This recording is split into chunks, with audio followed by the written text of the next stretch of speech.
오빠, 나 오빠한테 할 말 있어. 왜? 무슨 일인데? 신혼집 보러 가는 것 때문에 그래? 그건 주말에 부동산 같이 돌아보기로 했잖아. 아니, 그게 아니라 우리 결혼식장 말이야. 그거 꼭 오빠네 대학 동문회관에서 해야 하는 거야? 처음부터 그렇게 하기로 한 거 아닌가? 우리 아버지도 나랑 같은 대학 나와서 친구분들도 전부 동문이시거든.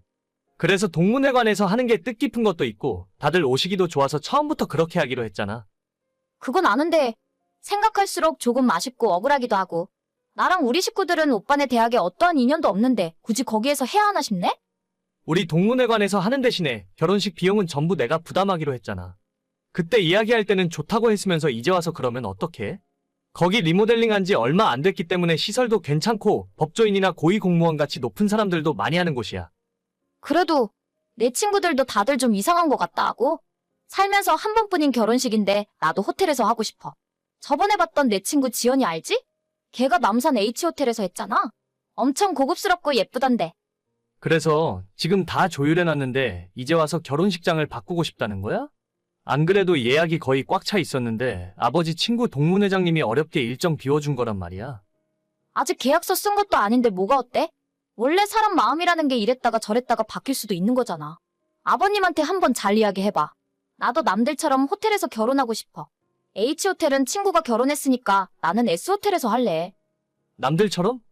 호텔 결혼식은 돈이 얼마나 드는지 알기나 해? 우리 선배가 작년에 S호텔에서 결혼했는데 결혼식 비용만 1억 넘게 들었어. 그 돈이면 차라리 동문회관에서 실속 있게 결혼식하고 혼수에 보태겠다. 혼수는 내가 알아서 한다고 했잖아. 저번에 아버님이 결혼식 비용은 다 해결해 주신다고 했으니까. 쓰는 김에 조금 더 써서 호텔 결혼식으로 바꾸자고 말씀드려봐. 아버님 돈도 많으시잖아. 이 정도는 별일 아닐걸? 돈 1, 200도 아니고 1억이 어떻게 별일이 아니야? 아무리 우리 아버지라고 해도 그건 좀 아닌 것 같아. 원래 이야기했던 대로 진행하자. 꼭 비싼 호텔 결혼식이 좋은 것만은 아니잖아. 아, 나는 생애 딱 한 번 하는 결혼식인데 내 마음대로 하지도 못하네. 돈 내주는 사람 마음이긴 한데 진짜 좀 서운하다. 우리 부모님이 돈이 많고 부자였으면 이렇게 내 의견을 무시했을까? 내가 언제 자기 의견을 무시했다고 그래? 이미 양가 어른들끼리 다 정해놓은 일이라서 갑자기 바꾸기 좀 그렇지. 일단 부모님한테 이야기 한번 해볼게. 오빠가 진짜 말씀 좀 잘 들어봐. 나 정말로 S호텔에서 결혼식 하고 싶어. 친구들이 다들 부러워할 거란 말이야. 친구들이 밥 먹여주니? 아무튼 알겠으니까 기다려봐. 저는 여자친구와 2년간의 연애를 마치고 10월에 결혼식을 올릴 예정이었습니다. 여자친구는 제가 첫눈에 반해서 사귀게 되었고 여자치고는 키도 크고 외모가 뛰어난 편이었어요. 연애하는 동안 정말 좋았기 때문에 결혼까지 하려고 마음을 먹었는데 막상 상견례까지 마치고 나니 양가 형편이 조금 많이 차이가 나더라고요. 저희 아버지는 예전에 검사로 일을 하시다가 그만두시고 변호사 사무실을 개원하셨어요. 지금은 소속 변호사 6명과 함께 일하고 있는 법무법인의 대표이십니다. 어머니는 현재 작품 활동은 거의 안 하시지만 개인전도 여러 번 하셨던 화가이시고 지금은 작은 갤러리를 운영하고 계세요. 예전부터 경제적으로 부족한 거 없이 살았고 저는 아버지 영향을 많이 받아서 로스쿨을 졸업하고 변호사로 일을 하는 중입니다. 반면에 제 여자친구는 국제선 스튜어디스로 근무하는 중이고 예비 장인장모님은 평범하신 분들이에요. 신혼집도 제가 부모님 도움을 받아 장만했고 결혼식은 아버지가 전부 해주신다고 하셨는데 준비를 하면 할수록 자꾸 잡음이 생기는 게 이해가 가질 않았습니다. 그럼 저번에 봤던 그 집으로 계약할게. 금매로 나와서 다행이지. 그 가격에 그런 매물 찾기 힘들어. 오빠, 집이 얼마라고 했지? 15억, 원래 시세는 2, 3억 더 비싸. 집주인이 금매로 내놓은 거라서 빨리 계약해야 돼. 안 그래도 아까 일하고 있는데 부동산 사장님이 계속 전화하시더라. 다른 사람이 계약하고 싶다 했으니까 빨리 결정하시라고. 근데 솔직히 그때 봤던 아파트보다 지난달에 봤던 한강뷰 아파트가 더 낫지 않아? 거기가 더 조경도 깔끔하고 내부 커뮤니티 시설도 잘 되어 있더라. 초등학교랑 중학교도 엄청 가까워서 학군도 좋아. 거긴 지금 시세로 20억도 훨씬 넘어. 우리가 당장 애가 있는 것도 아닌데 비싸도 너무 비싸잖아? 안 그래도 부모님한테 손 벌리기 민망한데 그렇게까지 해달라고 하는 건 좀 아니라고 생각해. 그럼 아버님한테 손 벌리지 말고 대출을 더 받으면 될 거 아니야? 어차피 8억 정도 대출 받아도 오빠가 금방 갚을 수 있잖아. 너 8억 대출 받으면 한 달에 얼마씩 갚아야 하는 줄 알아? 너 월급 300만 원이지? 너가 받는 월급으로 이자도 못 내. 그래도 오빠가 많이 버니까 괜찮잖아. 아니면 아버님한테 기왕 해주시는 거 팍팍 좀 밀어달라고 해봐. 이미 많이 해주시잖아. 여기서 어떻게 더 해달라고 해? 나는 한강뷰 아파트에서 살고 싶다고. 오빠가 말한 거기는 뷰도 너무 안 좋고 주변 환경도 별로야. 야, 솔직히 적당히 해야 하는 거 아니냐? 집이 마음에 안 들면 너가 돈을 추가로 부담하던가? 너 결혼 비용으로 모아둔 돈 2천만 원 있다고 했지? 그리고 너희 부모님이 3천만 원 더 해주신다 하고. 정말 그거면 할 만큼 다 했다고 생각하는 거야? 갑자기 왜 이래? 내가 못할 말이라도 했어? 신혼집 구할 때 내 의견도 반영해 줄 수 있는 거 아니야? 반영해야 해줄 수 있지. 그런데 해도 적당히 해야 할 거 아니야? 너가 쉽게 가져오라는 8억이면 경기도에 웬만한 아파트 살 수 있어? 20억이 남의 집 강아지 이름이니? 너는 고작 5천 가져오면서 20억 넘는 집 해오라는 게 정상이야? 아니면 아닌 거지 왜 이렇게 정색을 해? 우리 집에 돈이 없으면 어떤 집에서 살고 싶다는 소리도 하면 안 되는 거야? 2달 전에도 너가 결혼식장 바꾸고 싶다고 우기는 바람에 결국 너가 원하는 대로 S호텔로 바꿔줬잖아. 우리 부모님이 말은 안 해서 그렇지 얼마나 서운해하셨는지 알아? 부모님 결혼하셨던 그곳에서 아들도 결혼식 올리게 됐다면서 얼마나 좋아하셨는데 너는 너 욕심만 부리느라 그런 건 생각도 안 하잖아. 솔직히 막말로 결혼식은 신부가 주인공인데 내가 왜 그런 것까지 신경 써야 돼? 정 섭섭하면 시부모님이나 동문회관에서 결혼식 한 번 더 하시라고 해. 요즘 리마인드 웨딩 같은 것도 유행이잖아. 옛날 생각하면서 다시 하시는 것도 나쁘지 않겠네. 나는 요즘 스타일대로 호텔에서 결혼식 하고 싶다고. 그게 멋지고 폼나잖아. 그래도 우리 만났던 시간도 있고 너가 무리한 요구를 해도 다 맞춰주려고 했는데 이제는 나도 더 이상 못하겠다? 부모님한테도 너무 죄송하고 너랑 결혼하면 나까지 힘들어질 것 같아. 그게 무슨 소리야? 말이 너무 심하다고 생각하네? 어차피 그만할 생각이라서 이젠 상관없어. 결혼은 없던 일이고 예식장도 오늘 취소할게. 내가 하기 싫어져서 안 하는 거니까 위약금도 내가 전부 낼 테니까 걱정하지 마. 너는 한강뷰 아파트 사주고 호텔에서 결혼식 시켜주는 남자 다시 찾아봐. 나는 도저히 능력이 없어서 너 같은 여자는 감당 못하겠다. 오빠, 진짜 진심이야? 이 정도도 못하면 여자 만날 생각하면 안 돼? 그래, 나는 이 정도도 해줄 능력 없다고. 그러니까 빨리 다른 좋은 사람 찾아봐. 아니면 너가 직접 벌어서 너 하고 싶은 대로 하던지. 아, 진짜 알겠어. 한강뷰 아파트는 내가 포기할게. 그럼 됐지? 아니, 됐긴 뭐가 돼? 애초에 너랑 결혼하려고 했던 내가 멍청했어. 그냥 연애만 하다가 말았어야 했는데. 야, 진짜 내가 너 가만 안 둘 줄 알아? 너가 가만 안 있으면 어쩔 건데? 할 수 있는 게 있으면 얼마든지 해봐. 대신 그 뒷감당도 전부 너가 해야 할 거야. 결국 결혼식을 50일 정도 앞두고 끝내 파혼하게 되었습니다. 형편 차이가 나더라도 전혀 문제 삼지 않았고 저희 부모님도 저만 좋다고 하면 반대하지 않으셨는데 사람 욕심이란 게 끝도 없는 것 같아요. 바라는 것도 많고 욕심도 아주 많은 사람인 것 같은데 꼭 자기가 원하는 걸 다 들어줄 수 있는 능력 좋은 사람 만나길 바랍니다. 안녕하세요. 바쁘신가? 잠깐 마을 문제로 상의할 것이 좀 있는데. 네, 이장님 안녕하세요? 마을 문제요? 저희는 이사 온 지 얼마 안 되어서 마을에 대해 아직 아는 것도 별로 없는데. 에이, 이 동네 들어온 지 석 달이나 지났으면 우리 마을 이웃사촌이나 마찬가지지. 이제 마을 문제가 있을 때마다 같이 의견도 나누고 힘든 게 있으면 서로 돕고 살고 그러는 거예요. 원래 시골 생활이라는 게 그래. 우리들끼리 돕고 맞춰가며 살아야 한다니까. 아, 그렇군요. 그럼 저한테 하실 말씀이란 게 어떤 거죠? 다른 게 아니라 이번에 우리 동네 초입의 환경 정리를 좀 진행할 생각인데 우리 김씨 집에서 협조를 좀 해주셨으면 하고 말이야. 협조요? 저희가 무슨 협조를 해드리면 좋을까요? 아직 남편이랑 제가 할 줄 아는 것도 별로 없고 그런데. 꼭 뭔가를 할 줄 알아야 협조인가? 마음으로 이렇게 좀 보여줘도 되는 거지. 마음이라면 어떤 걸 말씀을 하시는 건지. 아니, 이번에 길도 새로 정비를 하고 주변에 꽃도 좀 심으려고 하거든. 아직 김씨네가 이 동네 이사와서 제대로 신고식을 안 했잖아. 마을 어른들에게 이사 왔다고 인사도 드릴 겸 해서 조입의 주변 정리하는 공사 비용을 김씨네가 내줬으면 하는데 말이야. 네? 공사 비용을요? 그게 한두 푼 하는 게 아닐 것 같은데. 길바닥이야 뭐 나라에서 다 알아서 새로 닦아주니까 그렇게 큰 공사는 아니고 우리 마을 표지판도 좀 멋들어지게 만들어서 세우고 텔레비에서 보니까 요즘 벚꽃길 만드는 게 그렇게 유행이라면서 마을 초입에 벚꽃을 양쪽으로 쫙 심으면 그게 얼마나 멋지겠어? 사람들이 우리 마을에 많이 사진 찍으러 놀러 오고 그러지 않을까 싶네. 아, 그게 비용이 얼마나 들죠? 저희가 그런 걸 잘 몰라서. 내가 알아보니까 한 2천만 원 정도면 넉넉하게 하겠더라고. 그렇게 큰 돈은 아니니까 김씨네 입장에서도 부담이 없을 거야. 네? 2천만 원이요? 그래, 그 정도면 싼 거라니까 그러네.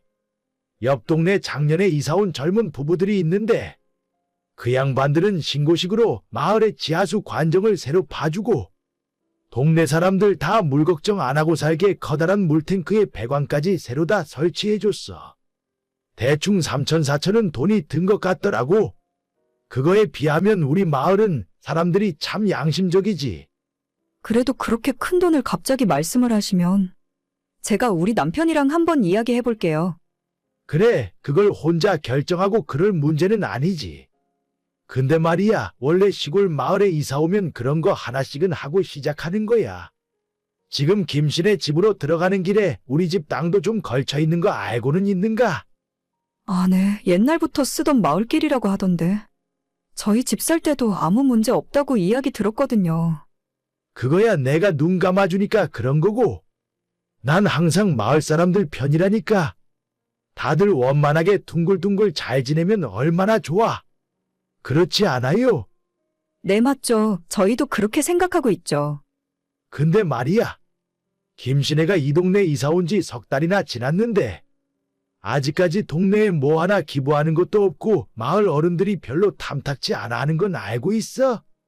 저희가 작년에 이사 오기 전에 마을잔치 찬조금도 한번 해드렸었고, 지난달에는 마을 어르신들 단체 관광 가신다고 해서 저희가 술이랑 간식도 사서 드렸었는데, 그런 건 원래 당연히 하는 거고. 이런 시골에 이사 오면 마을에 뭔가 커다란 거 하나를 해줘야 하는 거야.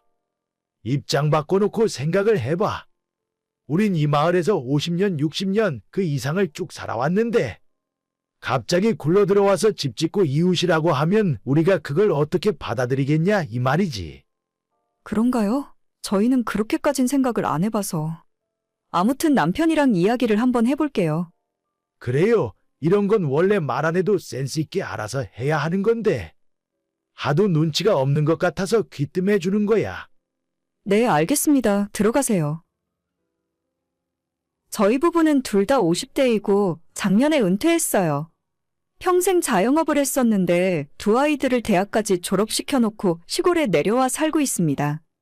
전원주택 생활은 저희 부부의 오랜 꿈이었고 도시에서 30년 동안 치열하게 장사를 하며 살았으니 노후는 편안하게 살고 싶은 마음뿐이었어요.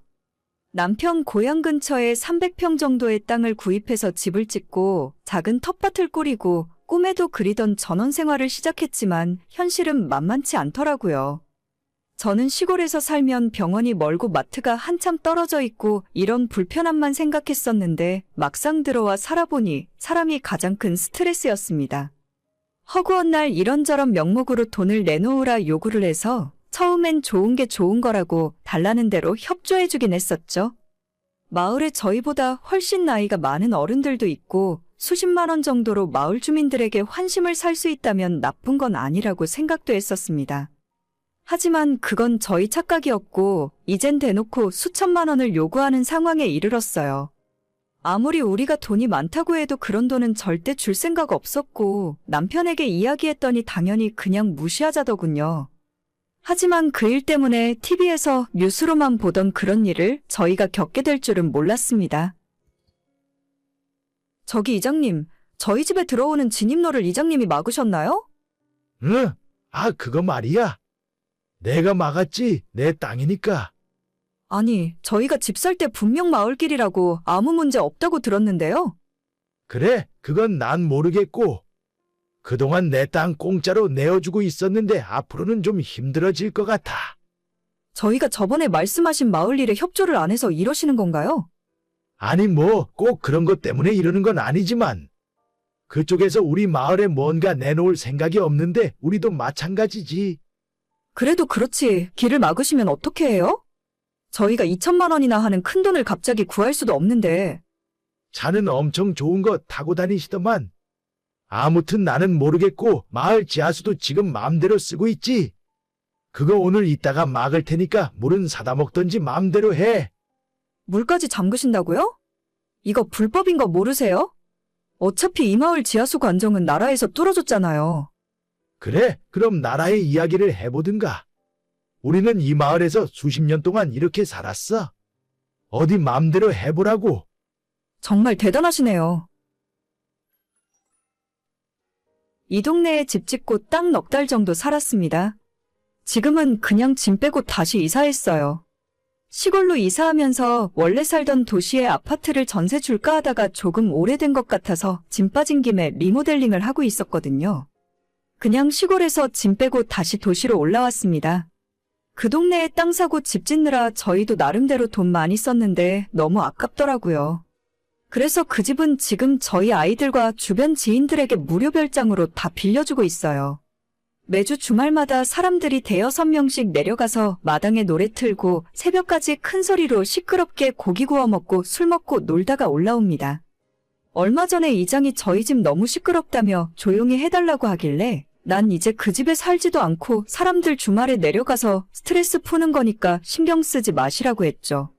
평생 남편과 시골에서 사는 꿈을 꾸고 살았는데 단 넉 달 만에 꿈에서 깰 줄은 몰랐습니다. 이번 주말에도 아들이 친구들 6명을 데리고 내려가서 놀다 올 거라 하더라고요. 요즘 날씨도 좋아져서 마당에 텐트 치고 새벽까지 술 먹고 노래 부르고 춤추고 놀 거라 하네요. 시골에는 이제 미련도 없고 언제든지 내려가서 고기 구워 먹고 놀다가 올 수 있는 별장 하나 생겼다고 마음먹으니 속이 편한 것 같아요. 그 못된 동네 사람들이 시끄럽고 밤에 잠 못 자는 건 제가 신경 쓸 일은 아니네요. 여보, 혹시 당신 오늘 내 지갑 만진 적 있어? 아니, 내가 당신 지갑을 왜 만져? 무슨 일인데? 뭐 없어지기라도 했어? 아니, 내가 오늘 시댁 내려가기 전에 어머님, 아버님 용돈 드리려고 50만 원 현금을 뽑아놨었거든.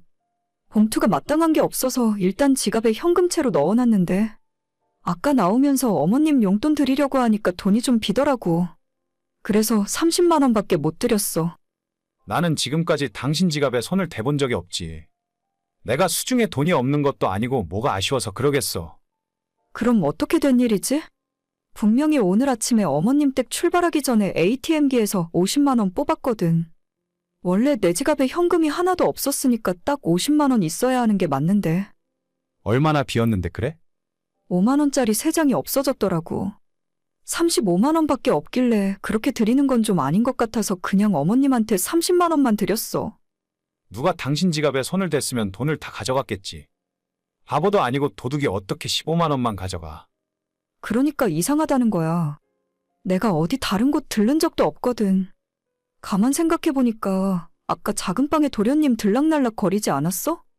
내 가방이랑 우리 짐 전부 작은 방에 넣어뒀잖아. 아마 그 방에 컴퓨터가 있어서 그럴걸? 에이, 그래도 설마 내 동생 의심하는 건 좀 아닌 것 같은데. 아, 그런가? 생사람 잡는 것 같아서 좀 그렇긴 하네. 그럼 진짜 그 돈이 어디 간 거지? 아까 우리 엄마한테 과일 사갔잖아. 그때 과일 가게에서 당신이 돈 쓰고 깜빡한 거 아니야? 아니야, 그건 확실하게 아니야. 생활비 카드로 계산했기 때문에 확실하게 기억하고 있어. 그럼 그냥 잊어버려. 어차피 우리 엄마한테 용돈으로 드리려고 했던 돈이잖아. 다 용돈 드렸다 생각하고 잊어버리자. 이제 와서 다시 찾을 수도 없잖아. 15만 원이면 적은 돈이 아닌데 진짜 속상하네. 내가 요즘 정신을 딴 데 두고 다니나 봐.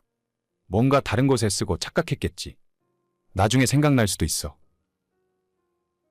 처음 제 지갑에서 돈이 사라졌을 때만 해도 그냥 제가 착각한 줄로만 알았어요.